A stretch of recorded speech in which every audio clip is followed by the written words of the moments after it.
So good afternoon and welcome. Welcome to the second of this year's lectures in this series, Provost Forums on the Public University and the Social Good. We're privileged to have as our lecturer today Dr. Haavi Morreim, Professor of Human Values and Ethics at the University of Tennessee. As I am in the habit of reminding all Provost Forums audiences, the goal of this lecture series is to advance informed understanding and dialogue on the many challenges currently facing public universities such as ours. Our guiding question is, what should and can the public university be in the 21st century? Dr. Morreim will receive a proper introduction in just a couple of minutes, and far be it from me to steal the plot.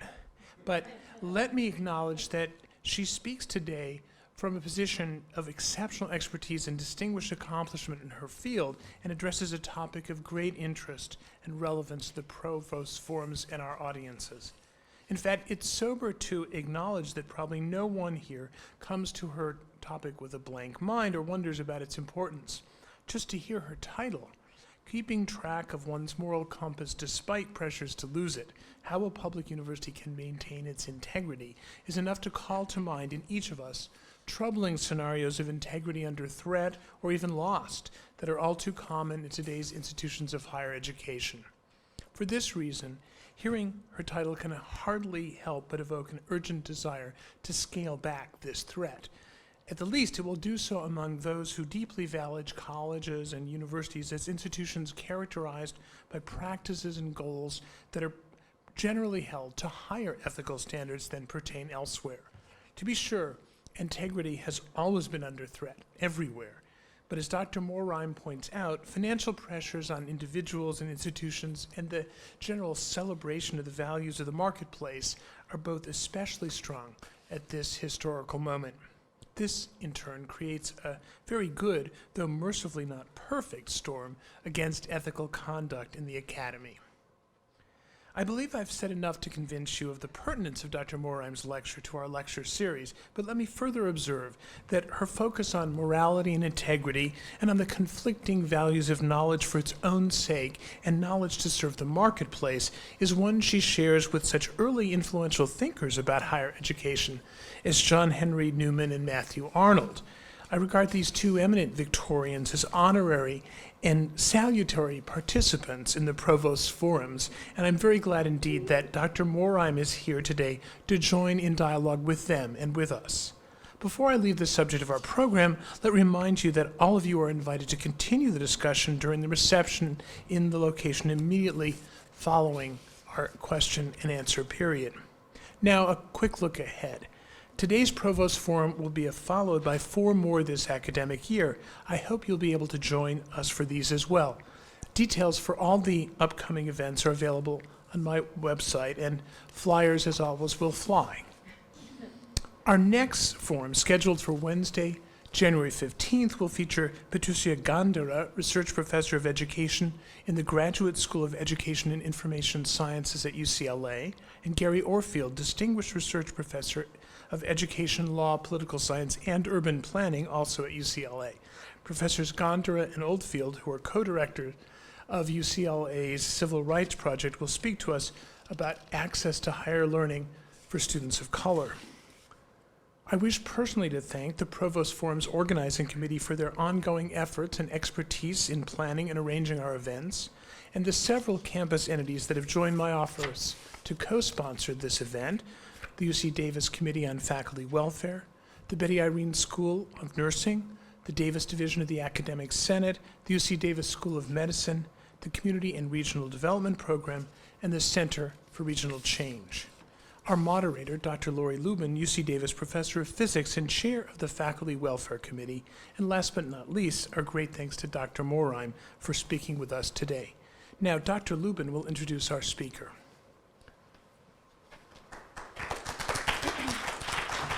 Thank you, Provost Sexter. Well, it's my pleasure to introduce Dr. Morreim. She is a professor at the University of Tennessee Health Science Center, also an attorney and an active mediator who regularly tackles a broad variety of issues that underlie healthcare disputes.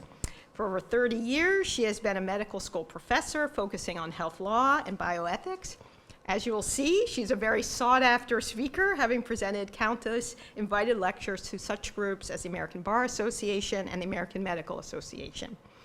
A very active scholar as well, her writing covers a broad spectrum of topics in bioethics, specifically those that address the ethical challenges at the nexus of both healthcare and economics.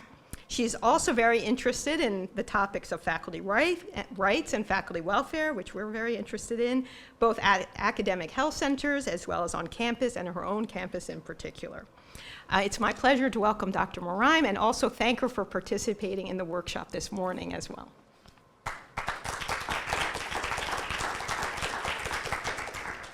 Thank you so much. It is a pleasure to be here. Partly to have a chance to see some friends again and really enjoy that. And I will say when I left Memphis, it was 30 degrees and it's really nice to warm up. So that's kind of fun. Okay, so already, let's see what we're gonna do. Is the mic still good? Yes. All right, yay, all right. So a little bit of foreshadowing as to where we're gonna go here. Academia is under a huge amount of pressure these days. I think there's probably not a soul in this room who doesn't know that painfully well. An awful lot of money is drying up. States' supports for public universities is going, you know, kind of down, circling the drain and down it. Federal grant funding, particularly on the medical campuses, but elsewhere as well, is shrinking very much. National Institutes of Health and also humanities funding and all these different sources. And internally, we've got, just to adjust to the resource shrinking, we've got expanding productivity targets, teach more students, teach more courses, things like that. If you're a doctor, see more patients.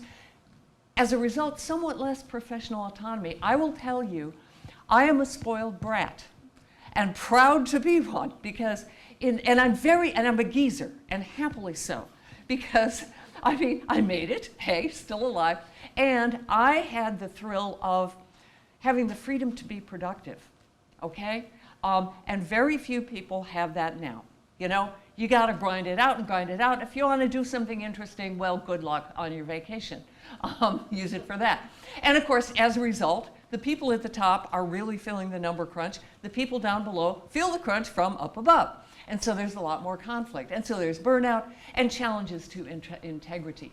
A couple of weeks ago, I was at the ASBH, which is the American Society for Bioethics and Humanities. And it is otherwise known as the mother lode of bioethics people, okay? Kind of everybody in the country. They used to have 3 organizations, and they finally said, this is ridiculous, there are only 3 of us, why don't we all get together in one club? Okay, so they did. And so they kind of all got together, and there are more than 3 of us now. And as at any meeting, far and away, the most important things that happen are out in the hallway. I went to one session, and that was the one that I presented in. And other than that, you're sitting out in the hallway schmoozing with friends. And aforesaid schmooze, I heard about one of my fellow medical schools that it was very sobering. And this is from a person who shall remain nameless, as will said institution. But it was a very credible source, okay? And what's going on here is, in the face of, and as a medical school, those guys are hitting the crunch in many ways the hardest, because not only are they have lost most, state funding, they also lost what used to be per student, funding to make more medical students. Maybe we'll get some of that in the past. They're also losing clinical revenues, because now, and you know this under the ACA, affordable health insurance is hard to come by, and one of the things that's happening is narrow networks. Guess what? Academic health institutions are really expensive compared to your basic local community hospital and your local community docs. So some of the academic medical centers aren't there. So where are we going to get our patients to earn money with? That's a struggle, okay? So a lot of places are under the gun financially, and this particular institution seems to be addressing that problem in a couple of ways. One is, and some of this is sort of informal, kind of unnamed, but sort of named, a tandem strategy, bring money or you're gone, and rules don't really matter. And the way that they're showing that rules don't really matter is, in part, the composition of the faculty is changing. They have been very actively pushing out some of their senior people, i.e. expensive, okay? Senior people cost more money. Really young guys don't cost as much, they're cheap. And some of the hot young guns can bring in more grant money maybe, okay? So we're kind of pushing out, and in some cases, tenured senior faculty in ways that just flat ignore the rules for how you get rid of a tenured faculty member, okay? And one of the things, and I hate to say it, but we're all family here, okay? Shh, you didn't hear this. Doctors will sign anything you put in front of them, and they never read the rules, and they never read what they sign, okay? So you can push them around this way, okay? I'm sorry. Are there any MDs in the house? My God. Shh, shh. No, I'm talking about the MD type doctors. I'm not the PH type Ds and the JDs, okay? Excuse me, but they hire lawyers. Yeah. Okay. So upshot is, I mean, some really good people have been pushed along who should not have been gone, and they've got pushed along in ways that should not have happened, and kind of ignoring the rules. And that sets an example. Rules don't really matter. And then when the bright young rising star investigators come, they're under tremendous pressure to produce, and if they don't, then, well, they're off to the gulag, okay? One way or another, they're either gone. The firings will continue until morale improves, you know, and that's kind of what happens. So what's happening in this, according to my friend, colleague, that a lot of the senior mentors who show you how to do it are kind of going, or the ones that are left are so busy they have no, you know, and being productive and seeing patients and getting their own grants. Who's got time to be a mentor to some young guy who doesn't really know how to do it very well, and maybe doesn't have all that much experience running a lab properly, running experiments in science properly, talking to patients properly about enrolling them in research? There are a whole lot of ways in which things can go south if you don't have mentoring and proper experience. So they get under a lot of pressure, the rising young folks, and some of the temptations are, fudging on eligibility. It's hard to recruit people into clinical research, or if you're a pediatrician, to recruit your child into, we're going to experiment on your child. Is that okay? You know, if that's the message they hear, I think maybe not. So I've got to recruit people, and so maybe I fudge the criteria just a little bit. I'm sure that little lab value that keeps him out, probably that's just an aberration. So we'll just take these other lab values, and he's fine. You want to come? Inadequate informed consent process, authorship imperialism can be a real issue, more so in science than in some other areas of academia. Creative, shall we say, statistical work, sloppy lab work, excessive competition can lead toward demoralization and mutual harassment of various kinds.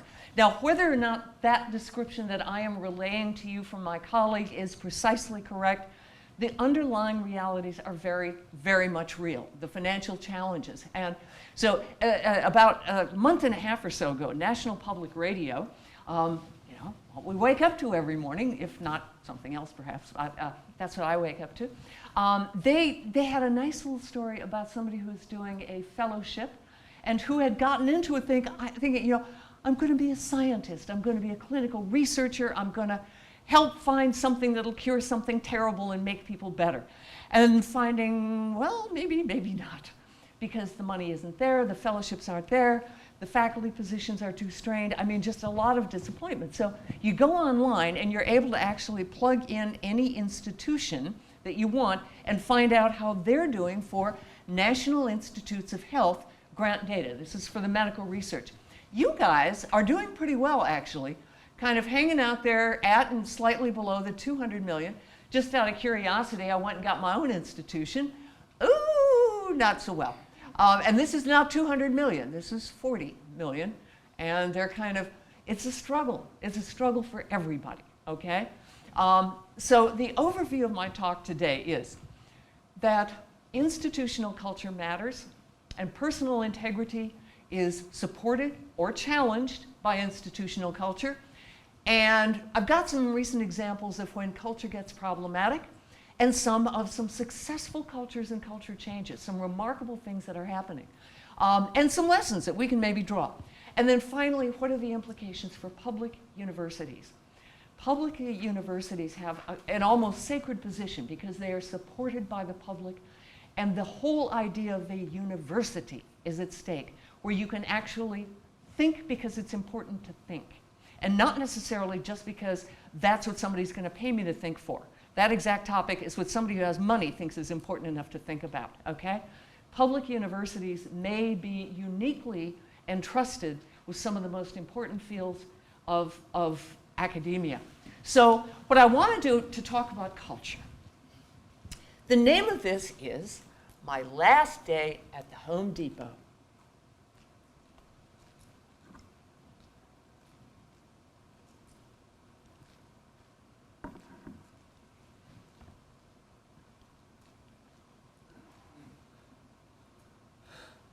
And he falls and he picks himself up. Oh my gosh, okay. How discouraging. So, okay, if you're this guy's boss, what are you we're tossing it out. What are you going to look at, okay, to say, oh my gosh, what happened? And, what's your response? If you're this guy's boss, you're just going to fire the guy. My gosh, what kind of an idiot? What else might you want to think about besides this guy? What do you think? If you're going to do a root cause analysis of this, what are you going to look at? Huh? Yeah, seriously, look at all this stuff up there. What else are you going to think about? Excellent. You're on the right track. Yeah. Huh? Yeah, seriously, all this junk. And look at these empty pallets here. Junk, more empty pallets, junk, junk, junk. I don't see any other aisle. I don't see, yes. Well, at the very end, you get somebody coming from here, and that's probably the boss. What else might we want to know? Rickety shelves, yes. I mean, seriously, they were like dominoes. Look at this crappy shelving, interlocking with heavy stuff like that up high on crappy rickety shelving. I want to know what this guy's boss is like. Is this boss a my way or the highway? You take, okay, fella, take it down that aisle right there, okay? So that if this gentleman is the forklift driver and he's shaking in his boots to do anything other than, yes, sir, okay, jump, how high? Okay, if that's what the supervisor is like, the last thing you want to do is fire this guy. Of all the people who will never make this mistake again, you're getting rid of the one guy who won't, okay? And it's going to be the preacher of safety in this organization from now on, okay? We're getting rid of him? Are you kidding me? Okay. So culture matters. A lot of things go into system changes. I have to watch this again. I mean, seriously, look at this.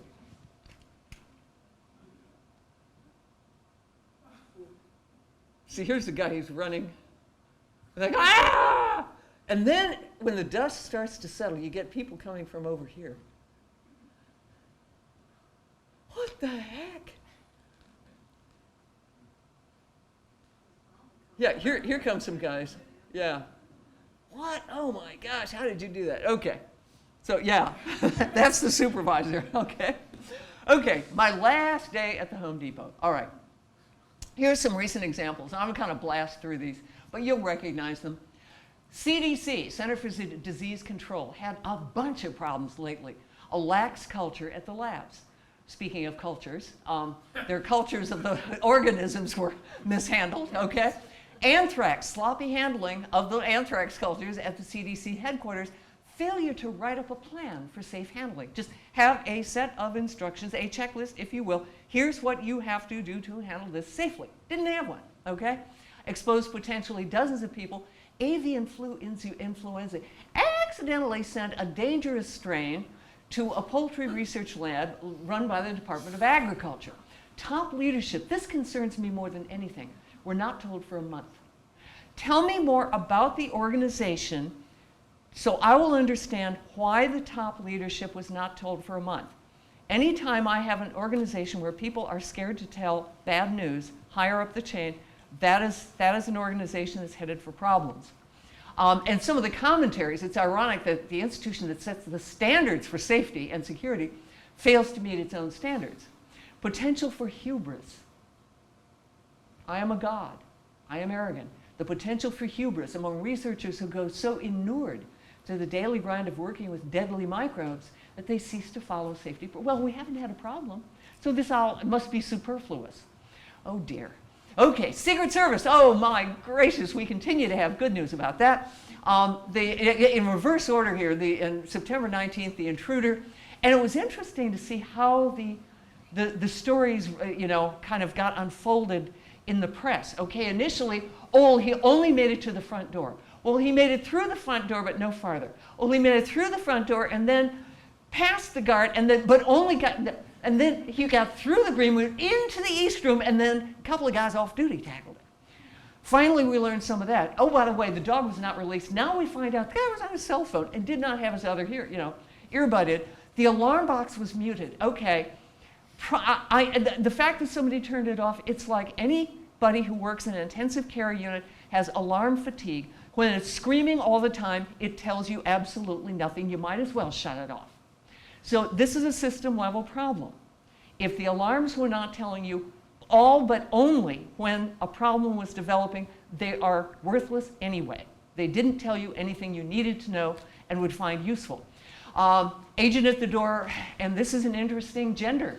She was, you know, the guy was a big guy and tiny little thing, you know, and she couldn't take him down. Okay, so she was kind of a flea on his back, it turns out. So then we have, earlier, they said, gosh, 5 days earlier, security contractor who had a felony record was carrying a gun in the elevator with the President of the United States. Then a couple of years earlier, Yahoo in Cartagena, and then a year before that, or half a year, 7 shots fired at the White House, and they weren't found until 4 days later. The maid found bullets on the floor and plastic. Oh, darn. Hate it when that happens. And the NPR had an interview with Wall Street Journal journalist Ronald Kessler, and this is a quote from him. His summary of the Secret Service was, you know, if an agent points out deficiencies or potential threats, that person will be punished, not promoted. Back, you know, when the 7 shots were fired, the uniformed officer who pointed out we got shot at, her supervisor overruled it, poo-pooed it, said, nah, that's not gunshots. Later, she didn't feel she could push the point because she felt she would be criticized by management. Very familiar story. So, you know, we're so good we don't even have to lock the front door. Oops, okay. And there may be reasons for not locking the front door. Again, a systems analysis has to tell us everything. Just like about the alarms, I want to know, was there a purpose for not having the alarms running? Probably yes. You know, and people were talking to each other. So then we get GM. You got to love it. Michael Milliken finally had to retire. The ignition switch problem dated back to 2001, and I can get it. When you have a problem, like thinking back to the episode of Ford, I think it was, had problems with tires and rollovers several years ago, okay? And the reality is, yes, their initial statement was a lot of people don't inflate their tires properly, and that's the darn truth. And when there are reasonable other explanations, you can't just be simplistic, yes, but you should have known it was faulty tires. Not necessarily right away. But things were going on, and they kept going on. Well, one of the things going on, here is a system structure having to do with safety. He was left in the dark until February this year, even though his staff was warned repeatedly, because they kept settling for amounts just below the threshold where they had to tell the higher up. So even a major pattern was not, well, we don't have to share because it's not the right number. We're going to make damn sure it's not the number that we have to tattle about, okay? And CEO Mary Barra, I hate the word culture. It's really just how we all behave. Now everybody's going to need to behave differently, starting with herself. I think that's inadequate. Culture is not just how each individual behaves separately. Culture is heavily set from the top. It infuses the bottom, and how the bottom responds is very much part of the responsibility picture, but it is not just a whole lot of individual atoms behaving. However the individual atom behaves ain't how it works. And so now, the comment following the chief lawyer's departure, the company has now reverted back to what it was doing before the recall, fighting all the cases tooth and nail. We didn't do anything wrong, darn it. How dare you? You know, we're going to fight it. The lawyers are doing well. Okay, and NHTSA, the Auto Safety Agency, is under review, reviewing their safety culture. And so this has been another thing. They received a police report and a lot of consumer complaints about the switches over the years, but somehow didn't recognize the seriousness. Again, it's a systems issue. You know, it's tempting to say, you know, just like the Home Depot video, all right, who's to blame? Heads will roll. That's a stupid response. For the most part, Usually that's a stupid response. I want to look at the systems level issues. What made it hard for people to do the right thing? And what would make it more easy to do the right thing? So now we get good old NASA, not just the Challenger, but of course the Columbia. And the shuttle report, and this came out a while ago, their habit of relaxing safety standards to meet financial and time constraints. The politics of money. Well, you only got this much money, and you better do it on time, or you're not going to get any more money. So safety can be expensive. Ethics can be expensive. Anybody who does medical research knows that ethics is very expensive, because you have to do trials in much more complicated ways to make them ethical than, if we want to test the Ebola virus vaccine, all we have to do is give you, and you Ebola. And see how it works. Why wait until somebody just naturally, accidentally comes down with it? My gosh, that's inefficient, okay? So ethics is expensive. We don't need no stinking ethics. Okay, UNC, oh, this was lovely. This is just, less than a month ago, 18 years of academic fraud to keep those guys playing. And this is very classic as well. They had these fake paper classes for 5 years. The institution, it's just one guy. It's the bad apple theory. It's just this one guy who everything is because that one guy doing the wrong thing.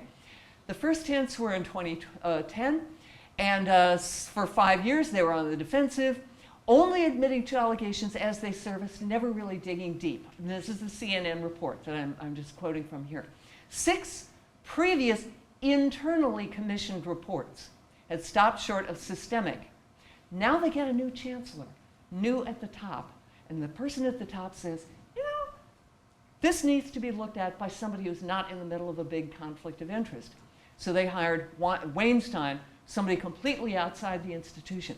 Something we were talking about this morning with respect to conflict of interest. It's important to understand what a conflict of interest is. A conflict of interest is not doing something wrong, okay? A conflict of interest is simply a structure that carries an invitation. The invitation is to favor your own interests over your obligations. That's all it is. In fee-for-service medicine, there's an obvious conflict of interest. The structure invites you to do more stuff than your patient needs to earn more fees. That doesn't mean you've given in to the temptation, it just means the invitation is there. Capitation, flat fee to take care of everything for the patient for the year. Structure carries an invitation to do too little for the patient. And oh, by the way, we don't do sick people. And so I'm a cardiologist. I've got a nice 3rd floor walk-up, okay, office. You can make it up all for 3 stories. Hey, you're my patient. And what some insurance companies are doing now, this is real, okay? ACA, Affordable Care Act, they cannot refuse anybody for pre-existing conditions. They cannot charge more for pre-existing conditions. What are you going, we don't like the sick people. What are you going to do? Charge a lot more money for the medications that go with people who have the sicknesses. A lot of money for HIV meds, okay? So if it's too expensive to afford, if I have HIV to afford my meds, well, too bad, bye, find another plan that has such, cheaper drugs for you. And several other kinds of illnesses as well that are expensive to treat. You just make certain things in the plan too expensive for the people who have the illness. Ta-da! How to contain costs. Okay. Learning specialist Mary Willingham, she was the whistleblower. She went public with detailed allegations, followed by an all-out assault on her credibility by the university, and she has since filed a whistleblower suit.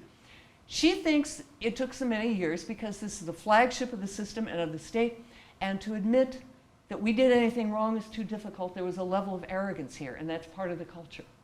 And many places where you have a leading institution, I know some years ago when Duke University had all of its medical research shut down because they kept ignoring the feds, saying, you guys really need to kind of shape up here. We're Duke. Okay, Duke. Okay. Anyway, one of our colleagues, Gail's my colleagues, Jeremy Sugarman, who was at that time fairly junior, but he was very respected at the time, he was brought in to do a real study, and basically Jeremy's conclusion was arrogance upon arrogance upon arrogance. And it can easily happen. If you're really good, it's hard not to be, That's another honest feature of human culture. Then we have, a little south of here, LA, The chairman of the ortho surgery department had filed a whistleblower suit because what happened was he comes in as chairman and finds that in his estimation, the financial relationships between a number of the faculty and some of the medical device companies just too lavish, too lush, too cushy, just that it's a big fat conflict of interest and the temptation is too strong. And he tried to say, look, we got to stop this. They tried to stop him by the description. And I'm not claiming to know the facts here. What is stated is that he alleged, the former chair of orthosurgery, that they failed to act on his complaints about widespread conflicts of interest and that they later retaliated against him for speaking up. Well, this one actually went to trial. He sued them for retaliation when he did the whistleblower thing. And I think 7 weeks into the trial, there was kind of a last-minute settlement, which was the $10 million payment. UCLA said, look, we looked into it a bunch of times. We had our own people looking into it a whole lot of times, and we never found any violations of the law. We did have a couple people who fell short of university expectations. Our very high expectations, they were a little shy of it, so we'll admit that much. I don't know what happened by any means. Then we have other things, the Blue Angels diving into porn, homophobia and harassment, having pinups inside the cockpit, including the women were having to kind of put up with this and further it as well. Yeah. And then we know what's been going on in the Catholic Church. In the car on the way over from the Sacramento campus, we were talking about, well, how do you achieve culture change? I think Pope Francis is going to achieve a heck of a lot of culture change. When you have somebody who is highly charismatic, honest as the day is long, he's the one living, in very modest circumstances, driving a funky little car. There is no glory that he is seeking. Credibility is high. And so I think this man is going to achieve a good bit of culture change. All of a sudden, some of the higher level bishops in this country have been selling some very, very nice pieces of real estate and lavish mansions. And as a matter of fact, what was it? The guy who just went to some major city in the Northeast as their archbishop there, the first thing he did was to sell a great big mansion. He said, hey, the real estate's gone up. The church needs the money. Cool. Okay. And so they can do what is the church's actual mission. And here's one, and this is my own experience. My teaching, I teach health law and bioethics, and I don't teach courses. I don't stand in front of a blackboard every Monday, Wednesday, and Friday. I'm there on the wards. I have been clinically teaching for the last decades to remain not exactly numbered. I'm very, very old. But one of the things that I see, so I'm there when the house staff are saying, did you hear what those idiots did down the ER last night? I cannot believe that, okay? That's what I'm listening to day after day. And oh my God, this is a crazy mom, in the pediatrics department. This mother is completely crazy, et cetera, okay? Usually when mom is not at all crazy, she's just completely spent emotionally and acting like she is completely spent, okay? But sometimes, I will, typically link up with a ward team, and just kind of sometimes I'll go on walk rounds, from room to room to room, the thundering herd, okay. And these actually, both these examples, well, one of them comes from back, and I will give the name of the first one. From back I was on the faculty of University of Virginia. And this particular attending, his name was Bob Carey, an endocrinologist, internist, endocrinologist. He became dean of UVA for a number of years. And I remember it was so powerful. Bob would lead, the thundering herd of the interns, the residents, and students into the room, and he would sit down next to the patient, and he would say, Mrs. Jones, how are you doing this morning? Now, if it's all right with you, we're going to talk about you for a moment, and I want you to listen, and please tell us if we've got anything wrong or if you want to add something. Is that all right? Now, Mrs. Jones has been here for yada, yada, yada, and then turns back to the patient. Is that about right? Have you got anything to add? And he was doing that in the 1980s. Okay, this is what the ideal is called now. Another attending who shall not be named, okay, this guy had, shall we say, a very bawdy sense of humor. And he, all right, I'll give you an example. He would, like standing outside of the auditorium, grand rounds, he'll come up to you. God, you were good last night. just out of the blue, okay? Very bawdy sense of humor. And I will say, on rounds with this guy, it became a locker room, okay? And the students would compete with each other to see who could most amusingly ridicule the patients and their poverty, okay? Leadership matters. It matters tremendously. What is the tone set from the top? So one thing we know, leadership matters. Many of you are familiar with the Milgram study. Stanley Milgram was the son of Holocaust parents who died in the Holocaust. And his question was, how on earth can people who are not moral monsters, German people were no more moral monsters than anybody sitting here, how can they do things like that? And he set up this famous, quasi-infamous study in which what they did was they had a confederate. It was a psychological study. Okay, so the actual research subject is on this side, in this room. They actually would take each subject around to the other side. In the other room, they would show the so-called learner in the experiment, who was in fact a confederate, who was strapped to a shock thing, okay? And as a matter of fact, the real subject, they would place the shock thing on the real subject's arm and deliver an actual shock. So we're not talking about something purely abstract and hypothetical. He felt the shock. Yow! Ooh! Now that's just 20 volts. Okay, so then leave the guy. All right, strap him up. You're leaving the guy who's really the Confederate, unbeknownst, and then you go back. And so the idea is, now I'm going to give you 4 word pairs: apple bird, party dress. Okay. Now, what was the one associated with party? And you pick 1 through 4. If you're wrong, you get a shock. And every time you're wrong, supposedly, well, the effect of punishment on learning, to see if being punished makes you learn better. And they took it all the way up to 450 volts. Now, meanwhile, the voice from the other side was saying, when it got higher, stop, my heart is bothering me. I want out of here. You can't do this to me. And they kept 2/3 of people kept going, all the way to 450. Now, this experiment, the part that gets criticized is that people were shown what awful things that they would do, and they were not emotionally prepared to handle it because it was so extreme.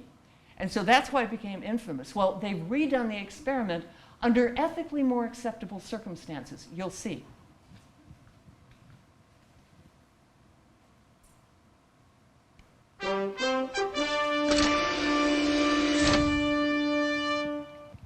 Hi, I'm Chris Cuomo, and welcome to our Primetime Webcast, a look at one of the most shocking experiments of the last 50 years, literally. Imagine this scenario. You go to a prestigious university to participate in a learning and memory experiment. When you arrive, you discover that the teaching instrument is this machine, which seems to give electroshocks to a man on the other side of the wall. As you move up the scale, he begins to scream out in pain. The experiment requires that you continue. The experimenter pressures you to go on. Would you agree to continue? That's all. 45 years ago, Dr. Stanley Milgram came up with this experiment to test whether people would blindly follow the orders of an authority figure. He found that 2/3 of his subjects were willing to give the most dangerous shock on the machine. We teamed up with Dr. Jerry Berger, a social psychologist at Santa Clara University in California, to see whether people have changed since then. Wrong. 90 volts. The typical response is to turn toward the experimenter and, if not say something, at least give a look that says, what should I do? In our new experiment, how many people would agree to follow the orders of an authority figure? Ow. That's incorrect. 39-year-old Troy Shasker is an electrician. He's been paid $50 to participate and told that the money is his to keep even if he quits the experiment early. He's worried about the dangers of the electroshock machine. Wow. I don't think I should shock him that hard if he really does screw up. That's been severe shock there. Yeah, there are I 25. could just go get my shotgun. There are 20. In the room next door, Troy watches as the learner gets strapped into his chair and really gets nervous once he hears him say this. I should probably bring up, a couple of years ago at Kaiser, they diagnosed a mild heart condition. I'm really not too worried about it. It's not that serious, but Well, you should know that while the shocks that we'll be using today may be painful, they're not dangerous. Okay? Milgram intended that scripted exchange to set up a conflict in the subject's mind, a choice between the health of the learner and the authority of the experimenter. Number 1, Then the test begins. blue, boy, girl, grass, hat. The learner must decide which of the 4 words is the correct match.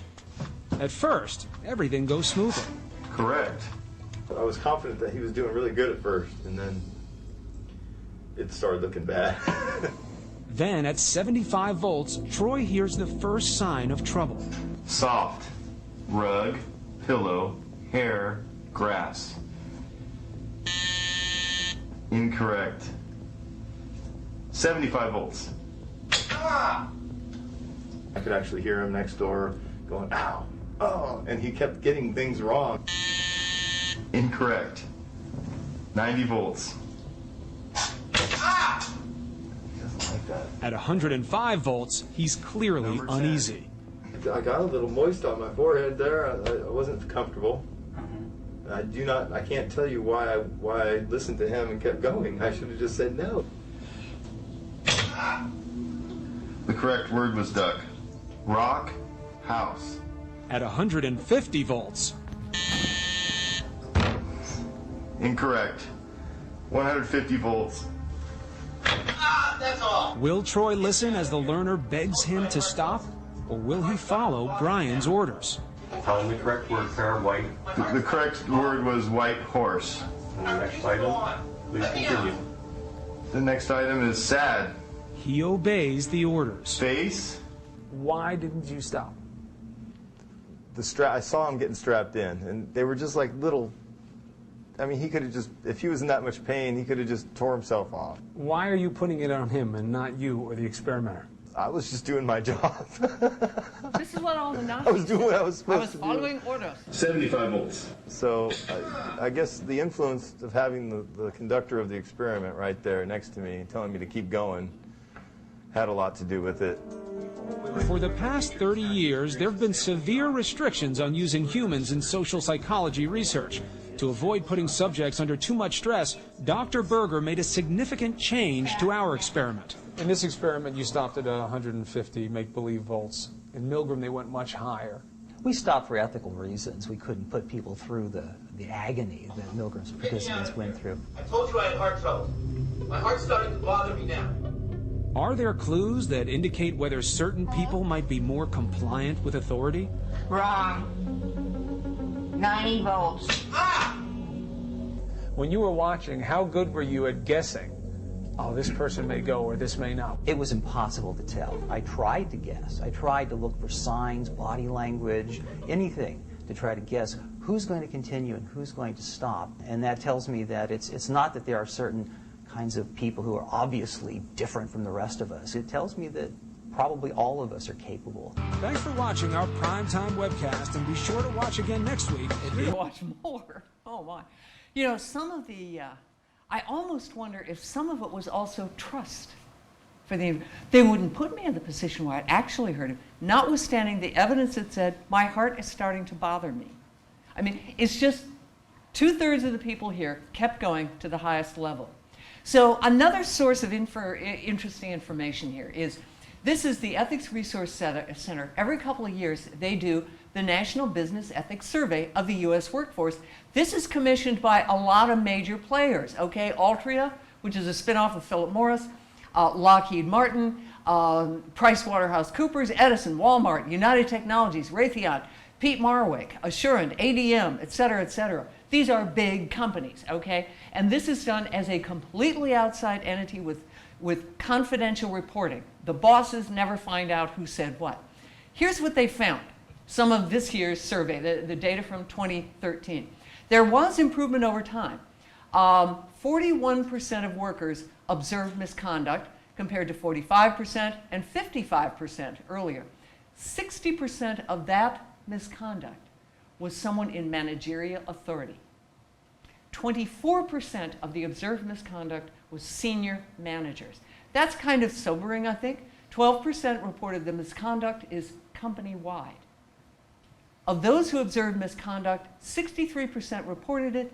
Of those who reported, 21% experienced retaliation or retribution in some form. This is their slide depicting that they find this a very serious concern. 1 out of 5 had retaliation when they said, I saw somebody do something wrong that is not what this company wants, and they got retaliated against.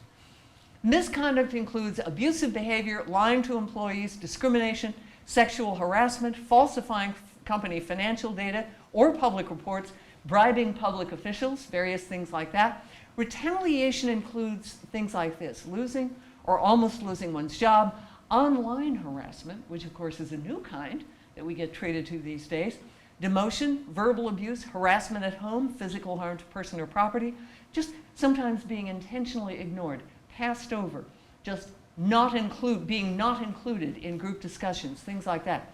In ethically weak cultures, and the report, you can get it online, it's very interesting. In ethically weak cultures, misconduct tends to be ongoing, not a one-shot deal. In ethically strong cultures, it's an aberration. Oh, gee, it just happened. And it just generally doesn't happen here. Robust and well-implemented ethics and compliance programs, note they distinguish these, but they add them together. Ethics and compliance programs have a profound positive impact on companies' commitments to standards and good conduct, their ethics cultures. When companies value ethical performance and build strong cultures, there's just flat out a much lower rate of misconduct. In strong cultures, it's more of a one-time thing. Less misconduct was from senior management in these strong cultures. Okay, now something from right here. Your marvelous new Ombuds office, and I want to give those guys credit. Yay, good job for having it, and from what I looked online, really highly qualified office doing this. They came out with a really interesting report. Opened in June of 2013.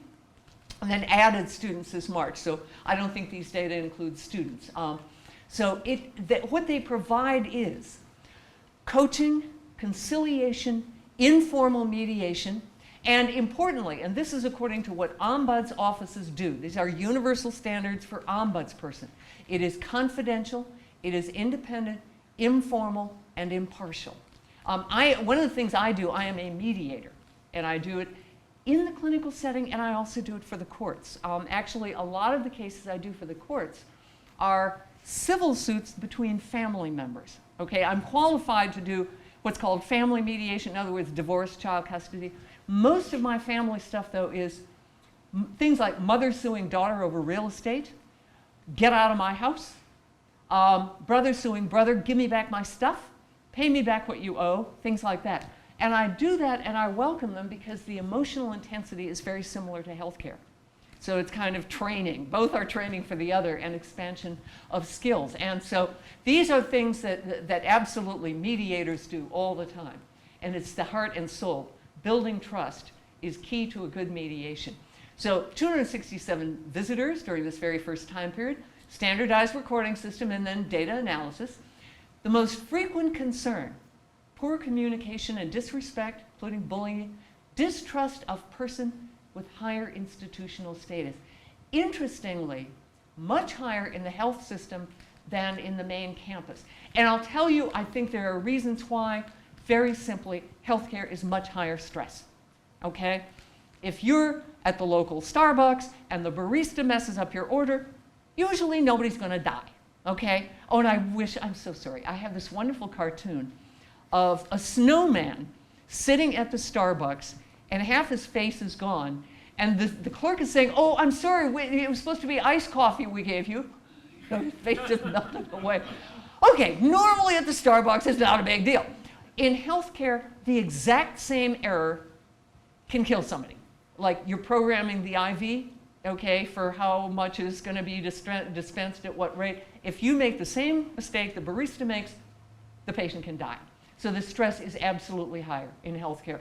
In many cases, visitors related that others in their work group or department were also treated disrespectfully and that the person in charge was unilateral and a poor communicator.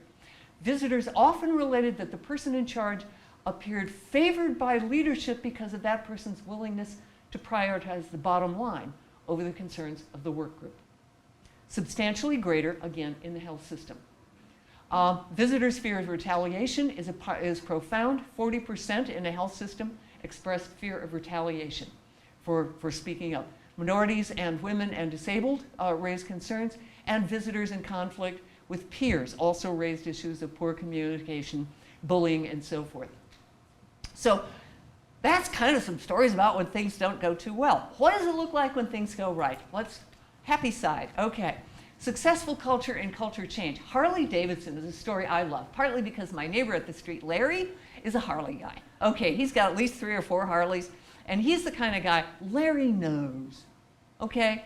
If I need a chainsaw, Larry's got a chainsaw, okay? And when I was, I enjoy working on cars just that much. So when I needed to change my brake pads, I provide the beer. Larry comes over and supervises so that when I do something completely screwy, no. So we get my brake pads changed that way. So this is good. Everybody needs a neighbor Larry. Okay. So anyway, in 1980, half of the Harleys coming off the line had to be scrapped because they were just junk, okay? And at that same time, only 5% of Hondas failed quality inspection. Meanwhile, as they were vastly better, far more productivity, 30% higher. So they made 3 main changes. Bring in the guys at the bottom. Empower the workforce. Find out. If you want to know what's falling apart, talk to the workers. The guys who actually do it, they know better than management what works. So they talk to the workers. How do we make this thing better? What doesn't work for you on the line? And the workers they were required to attend quality circles, okay? And then there were changes in the supply chain. And the employers were taught to see how quality problems developed. All right, help us think systems level. And they were taught how to do this and how they could be traced and corrected during the production process. We've all heard about the Toyota guy being able to pull the cord and stop the whole line because he saw a quality problem. And so Harley started to implement this. What were their results? Within a few years, 50% improvement in productivity, scrap and rework down by 68%, revenues up dramatically. And everybody knows the rest, okay? How can you sell a t-shirt for what, 25, 50 bucks? It's just a stupid t-shirt, just got the name Harley on it, give me a break. They are doing well these days.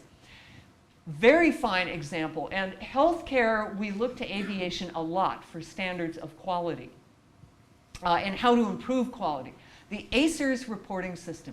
One of the things in healthcare that's so important is that they're not just asking people to report when things went bump. They are asking for near misses, okay? They're asking things almost went bump or they're about to go bump, we caught it just in time. That's every bit as important as when things actually crashed or the problem actually appeared. So, all right, a voluntary reporting system with based on several premises. If you want to learn about safety incidents and why people did what they did, talk to the people who are in it.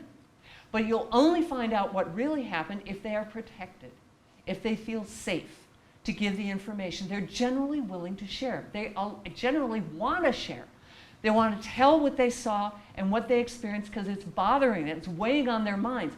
Somebody can die if we don't fix this. Today, oh, I love this. Okay.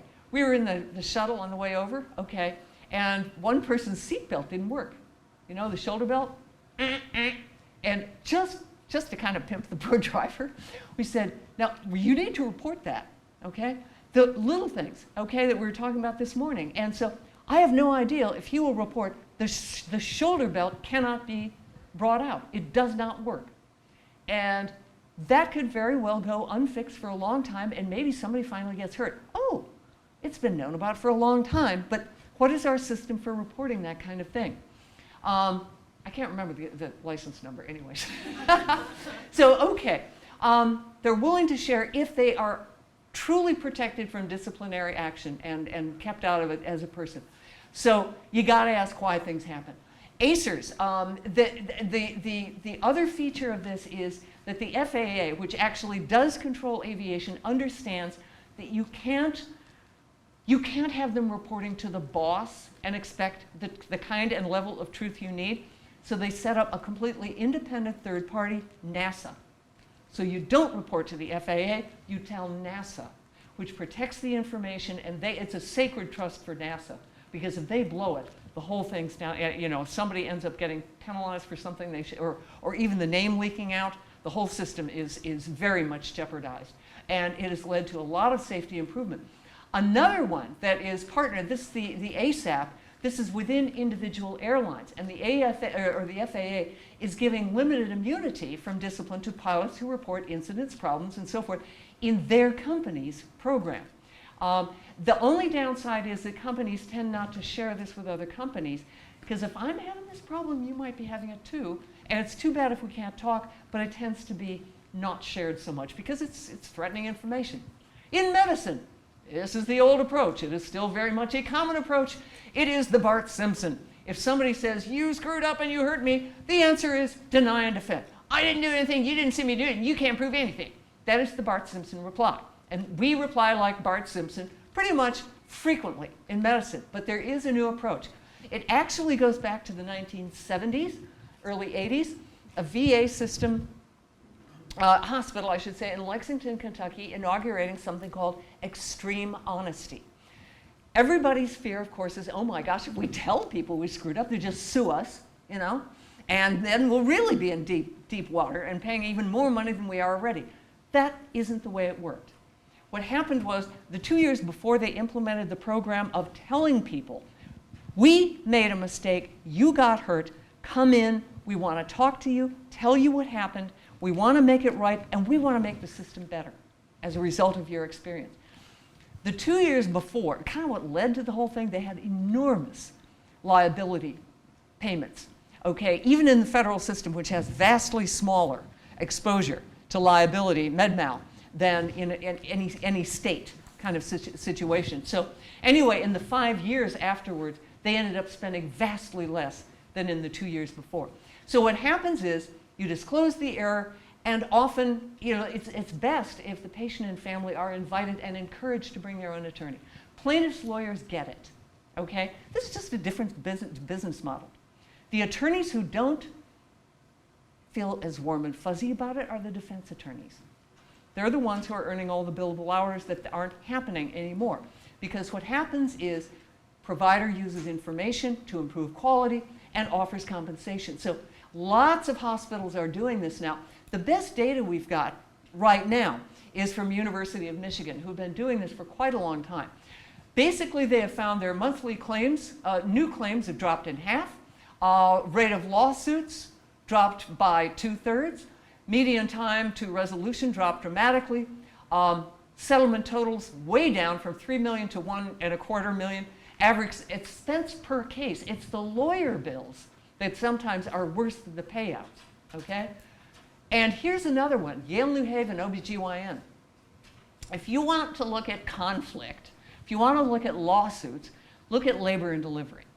Because, you know, if you're looking down the barrel of a lifetime, a long lifetime of medical expenses, that'll give you some heartburn, okay? And potentially a lawsuit. So what they did was they weren't happy with the number of adverse outcomes they were having, the lawsuits and this kind of thing. They said, all right, we want to make it better. And their med-mal insurer helped pay money to create this program. The program was this. First of all, they got an outside expert to say, come, tell us how we're messing up. Tell us how we can improve. Just tell us the truth. You know, we can handle it, and even if we cry a lot, keep talking, okay? So they cried a lot, but they kept talking, okay. Poor knowledge of the chain of command, absence of quality assurance, ineffective communication. So what they also then did was protocol standardization for high-risk situations. In other words, when we're this kind of high risk, let's do X, Y, and Z. Not, oh, A sometimes and B sometimes and some Y and Z occasionally, and then maybe back to Z and a little bit more A. Figure out what we need to do. Make the best evidence-based protocols. They created a patient safety nurse position and a patient safety committee, and then they trained the staff in some things. They also had anonymous event reporting via a computerized tool. Medication errors, device-related events, falls, things like that, okay? Anonymous.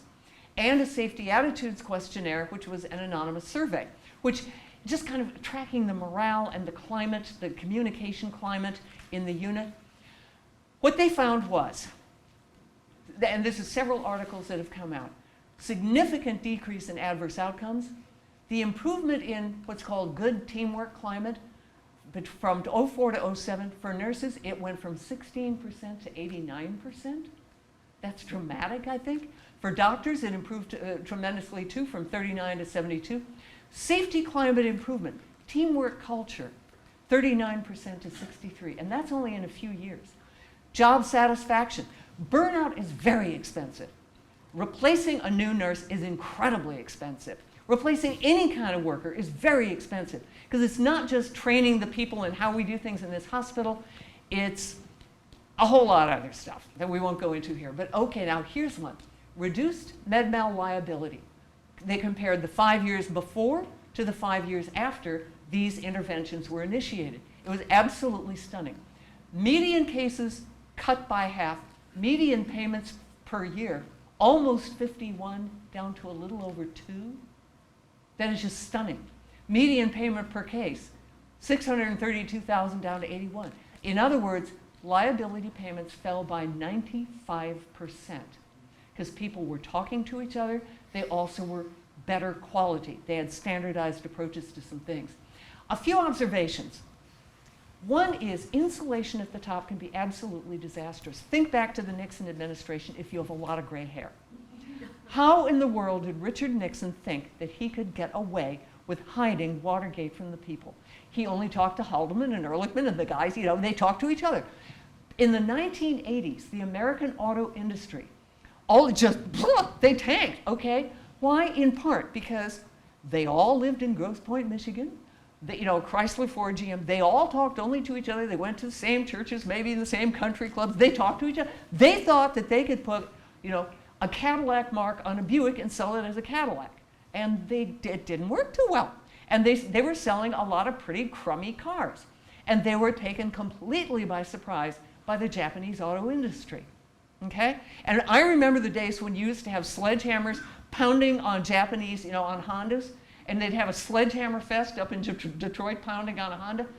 Didn't keep the Hondas out, okay? And so it was an ice water wake-up call for the American auto industry because they had gotten too insulated. They were only talking to each other and boosting each other's idea. They weren't listening to the guys at the bottom, the people who actually know what happens on the ground.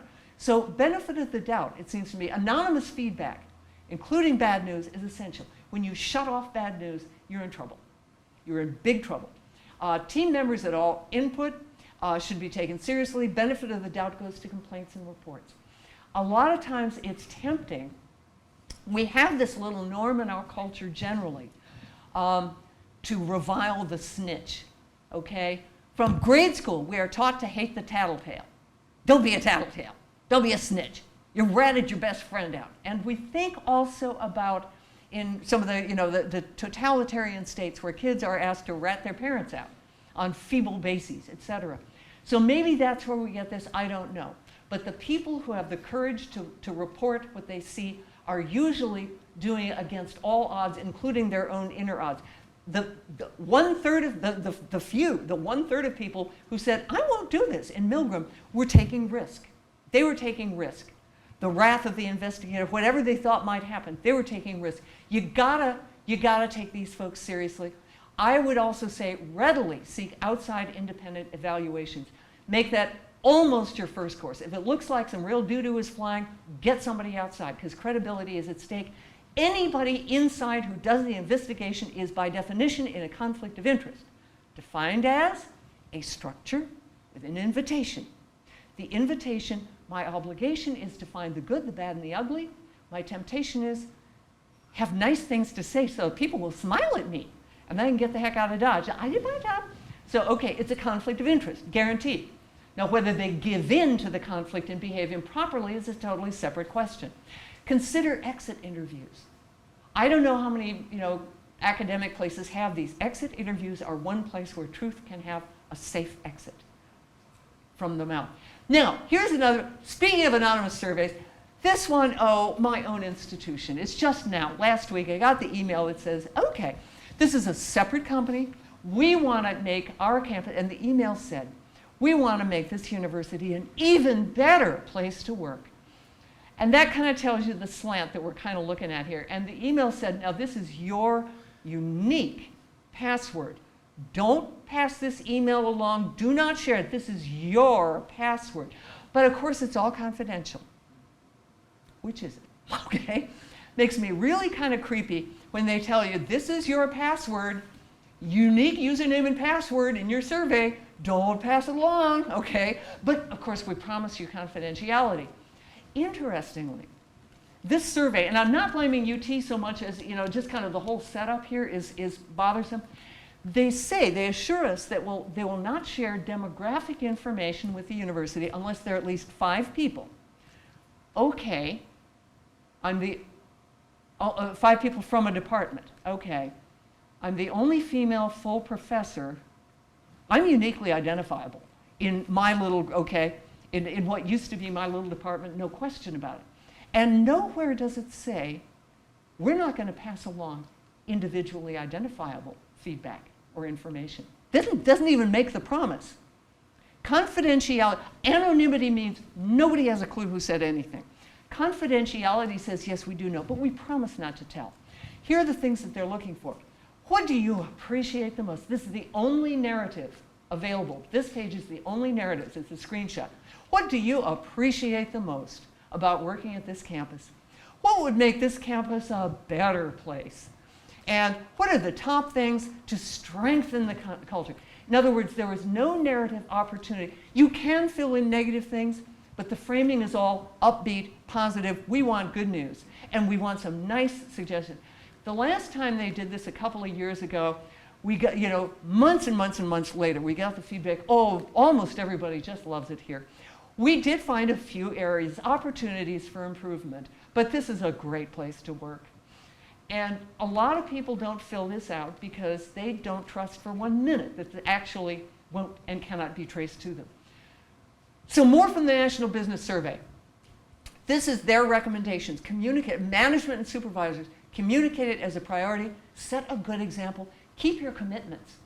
If you say, I'll get back to you on that, then get back to them. Don't just say, let's do lunch, do lunch. If you say let's do lunch, we're going to do lunch, okay? Even little commitments. Provide information about what's going on. Follow organizational standards. Experts say we need to empower employees with values. So I guess we need some values, whatever the heck those are. I think it's like don't run with scissors. Well, let's start with that and see if they stop asking for raises. Did you vet this idea with your peers? They hated it, but they also say you're incompetent and annoying. So how much can we really trust their opinions? Yeah, it sounds like that they're wrong a lot. Exactly. Okay, coworkers, consider ethics, talk about ethics in the work we do, set a good example, and so forth. The UCDAVIS Ombuds report, I encourage you to take a look at the whole report. They have a lot of recommendations that I think are excellent. At the organization level, things like monitoring conflict hotspots, skills training and conflict management. As a mediator who teaches conflict resolution, I'm for that. Yeah, we're starting at UT, especially in pediatrics, to train interns and house staff generally in conflict resolution skills. For the dyadic level, access to third-party neutrals. I'm for that. I do that too. And it's wonderful to facilitate conflict resolution. Conflict coaching for individuals. I'm just there as your coach, helping you figure out what words do I use to raise this tough issue with my coworker, whatever it might be. So this is my last slide. What does all this mean for the public university? And I kind of hinted at it earlier. Public, supported by the public to promote the common good. The public, the common good is investing in this university. Less over time, that's true, but they have less to invest. University. I'm old-fashioned because I'm old, okay? I still believe in a university as a marketplace of ideas, where people can think out loud, think together, just think because it's useful to think, and because that's what you do in universities. Honest debate, create knowledge without fear or ulterior agenda. Where else if not there, okay? Where else are we going to have people who just get to think? And my example is my own. Bioethics. Many of my colleagues are now required to raise their own salaries. Somebody else, find somebody else to pay for your silly ethics, okay? And what they're doing, there is no money to just sit and think and reason and think better and have counter arguments to poor quality reasoning. There aren't grants for that. I got news for you. What there's grant money for is counting noses, doing empirical stuff. Very important work, but not the only thing that's important in bioethics. I can tell you that my own work, I've done a lot of work in the ethical and legal challenges raised by the economic upheaval in medicine. It would not have been possible to do what I do if I'd had to go find somebody else to pay for it. Who am I going to pay? Who am I going to find? Find what? HMOs and managed care companies to fund my work that challenges what they do? Probably not. Be kind of a conflict of interest, you know? And very little of the jurisprudence work that I've done, looking at ERISA and EMTALA, and I'm not going to explain what the heck those are. Those are laws that govern. Right now, I've just put out, oh, this is more fun. We'll see if anything happens. Just wrote a piece saying that EMTALA, the anti-dumping law, is unconstitutional. Yeah, way cool. Seditious. Okay. At any rate, that's my last slide. Any comments? Yeah, you stole an hour of my life. Something inside me died. I'm never going to have another good day. I went in with low expectations, but they can't hurt you if you already did. Thank you.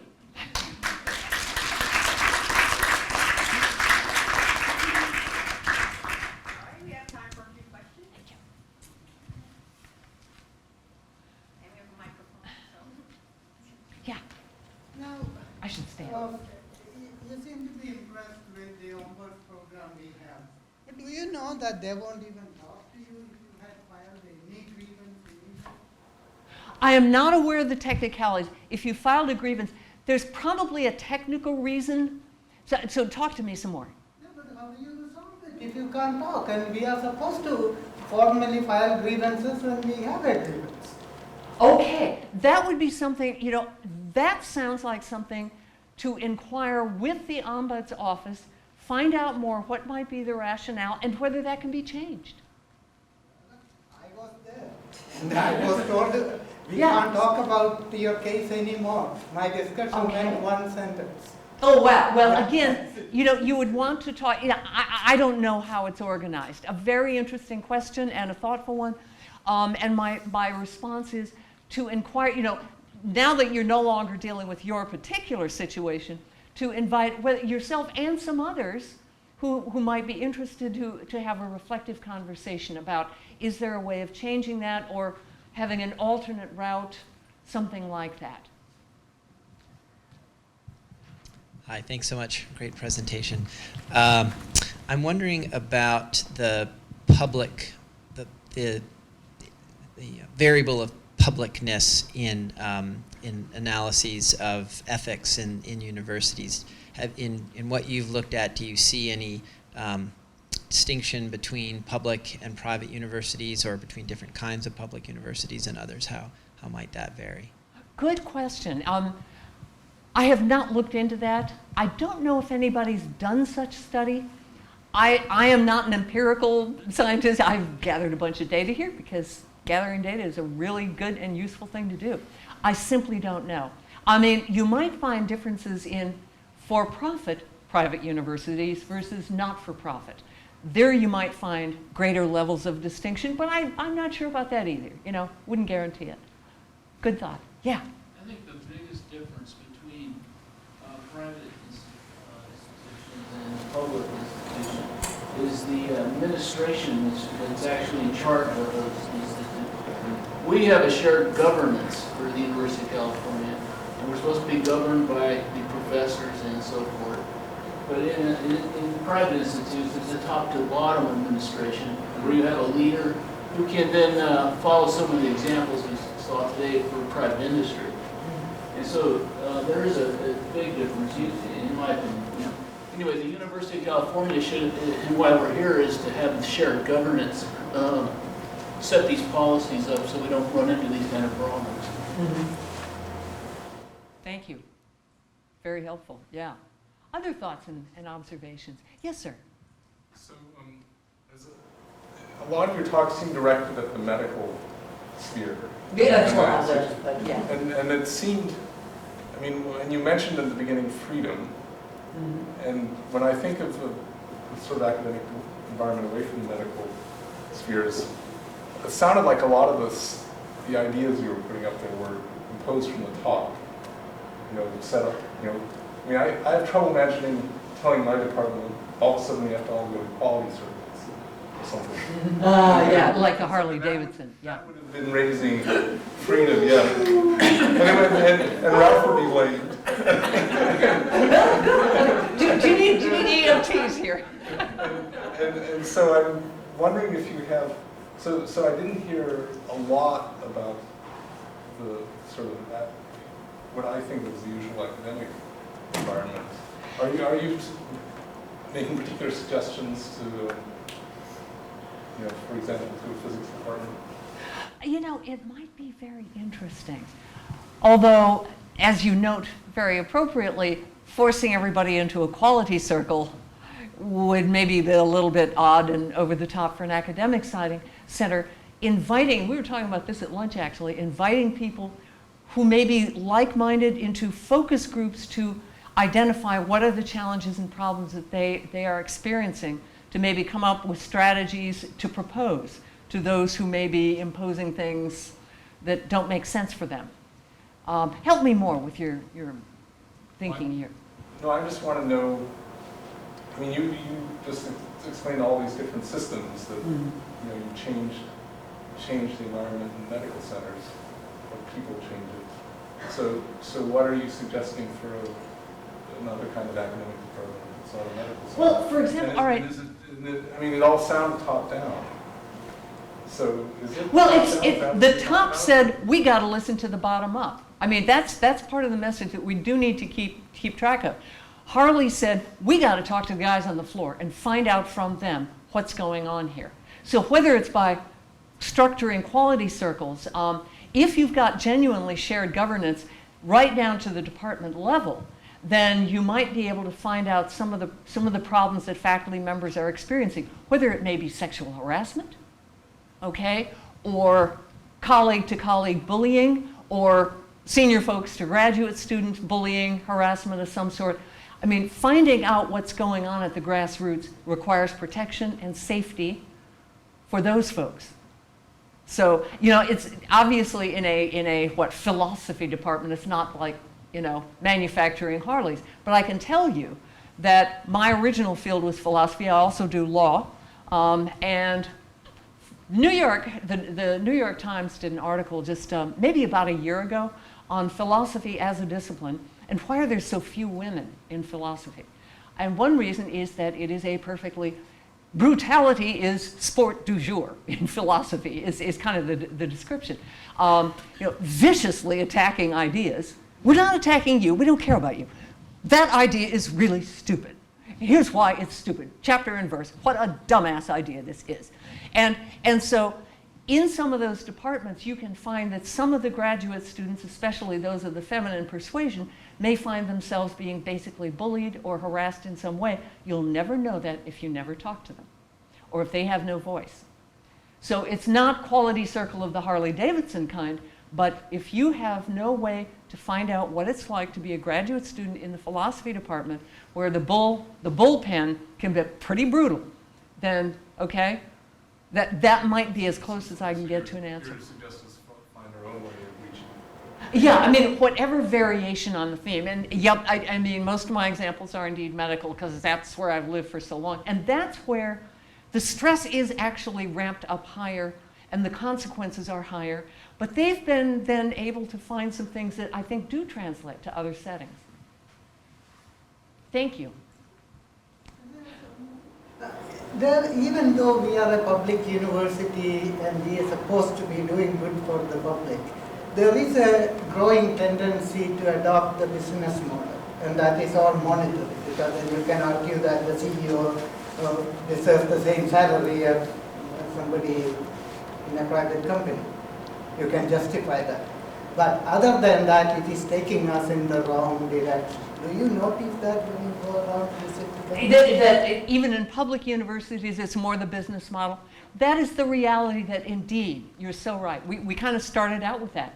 States have less and less money to give you. It is not the state legislature is no longer a cash cow to just keep you guys funded lavishly to do whatever you wish to do. And so even for non-science places, go out and find some external, whether it's philanthropic, whatever kind of external support you can, or cut your numbers.